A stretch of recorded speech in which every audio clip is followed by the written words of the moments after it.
So I'm making an ice cream. Yeah, so I actually have an opportunity to do yet one more video. And, I want to talk about the fact that this is the most pertinent information that you will find on all of the internet. It both gives you pause, gives you a reason for the season, not to get tacky, but it's just the truth, is that I have been through some of the weirdest shit that you can imagine.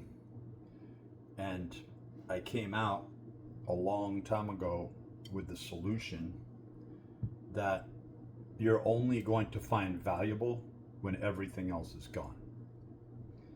And I don't expect a lot of people to watch this. In fact, I don't make fancy videos for that reason. I could. I've shown I know how to edit. But I'm not looking for mass numbers of subscribers. In fact, I realize that it's a very nuanced and niche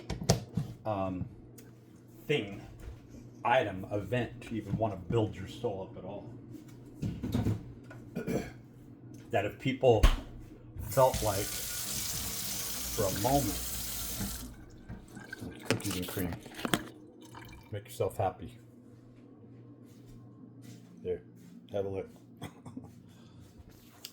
If I even felt like a moment that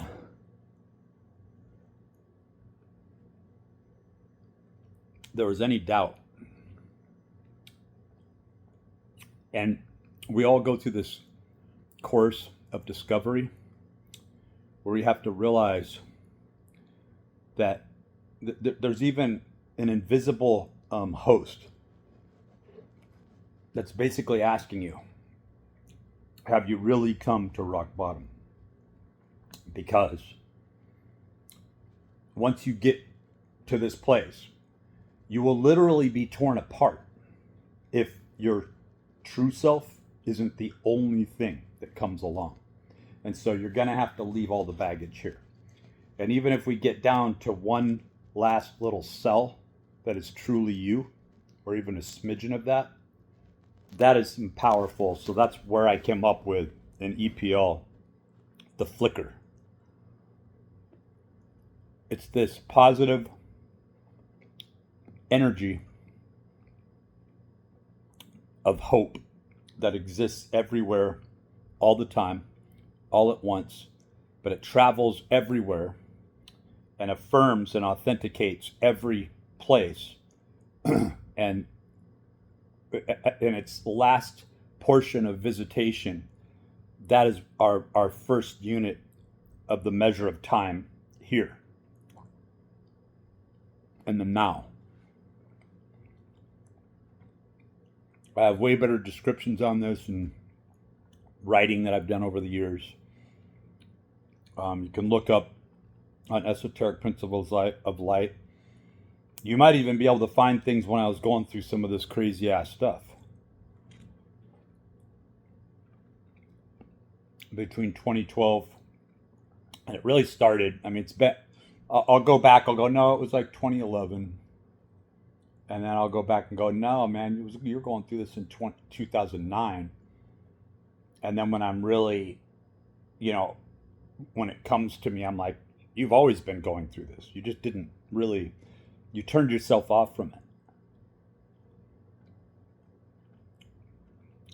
If you're searching for something, you're going to find it. But you have to get to a place where you're willing to realize that the world is full of blood and bone. That that nice grandma that you're face to face with is just as much as a hardcore warrior, a despicable Lolita, a total sellout, a powerful warrior, as pure as you could ever imagine. And if people aren't allowed to develop themselves, which is really the biggest crime that's happening here, right? And we get into this shame game, and then you start to see the origins of it. But even then, when I tell you that it's hardcore, did you forget it?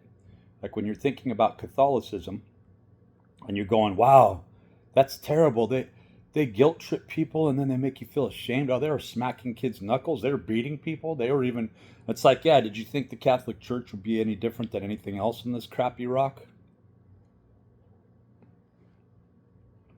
Or how Mark Wahlberg's name is mentioned, in Diddy video list, and all of a sudden he's turning Christian and putting out apps, right? You think anyone's innocent? No. If this is a church that says, welcome all pieces of shit. If you have a problem with the smell, fuck you. Now sit down and learn some real shit about life and yourself. And that is how we come into principles. We come to principles the hard way. We come to principles through failure. We are the most despicable crew that ever lived anywhere ever. Why do you think we're isolated on this shit rock planet? Or whatever it is. So, the beauty of it is with that disclosure,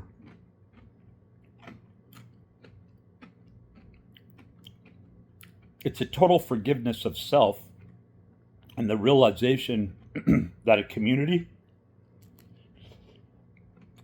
is the wrong approach. And what you're doing and even watching videos is you're trying to compile information from people who've been through it. Yeah, there's this inclination of, with anyone that you vibrate with, a connection, and you're like, I see this mofo's been through some shit just like me. I might listen for a minute, right? And do you really want to know that person? No, you don't, because you know that their day-to-day life is just as fucked up as yours. They're grouchy when they wake up before they get their cup of coffee. They're stinking up the bathroom just like you do. They're putting on their false face to go out there and face the world. They hate themselves and they're sick of living in this world where they have to compromise themselves. And they have the same goal as you, is that they want to reach this place where that doesn't exist anymore. Right? And the beauty is the faster you go through even your degradation, right, the better off you're going to be. But if you think it's going to be easy to go through with doing things that your lower nature tells you to do, I guarantee you'll probably go about 1 inch into the depth of that hell, and you'll freak out and you'll want to get the hell back out.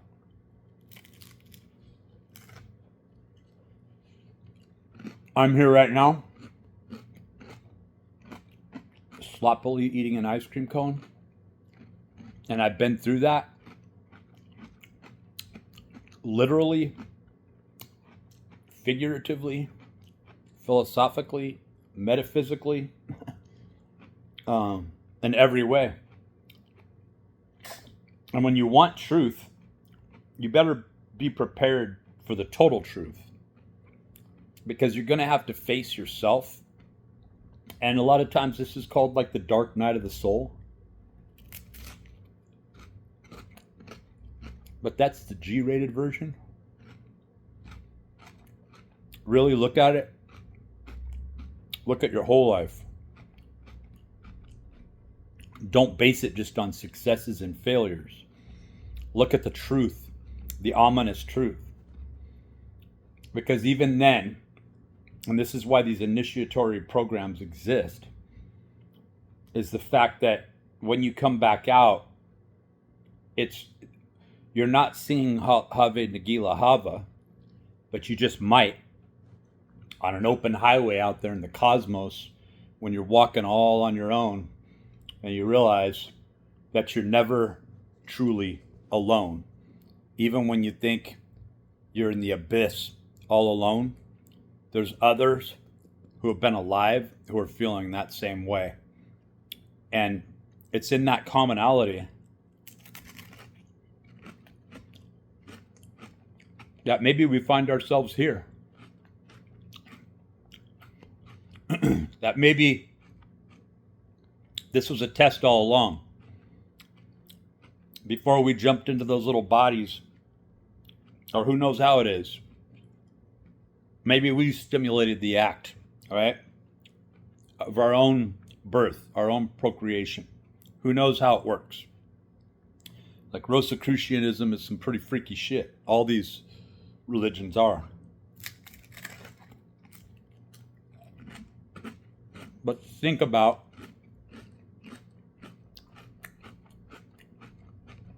looks like a little candle, right?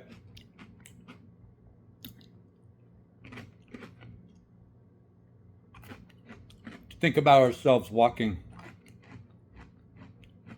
carrying that little candle, flickering. There's a God in you. Even if you're a child molesting serial killer, that's not all you are. There's a God in you that would never want to see a little child walking with all the courage and might through a dark, black, bleak, cold cosmos with a little candle that's about to go out, heading nowhere, walking from nowhere and into nowhere, right?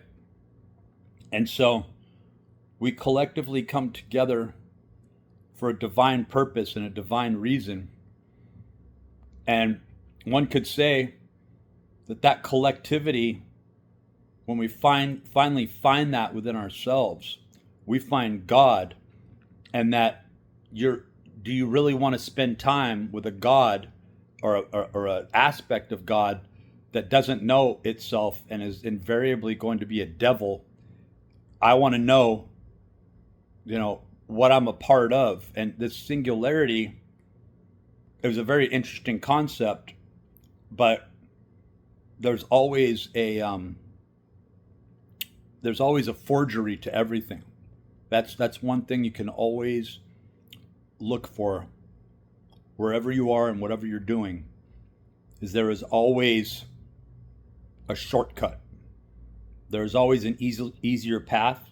I'm going to tell you, it's never going to be that easy. This is a cosmos of blood and bone, and only the hardcore can survive.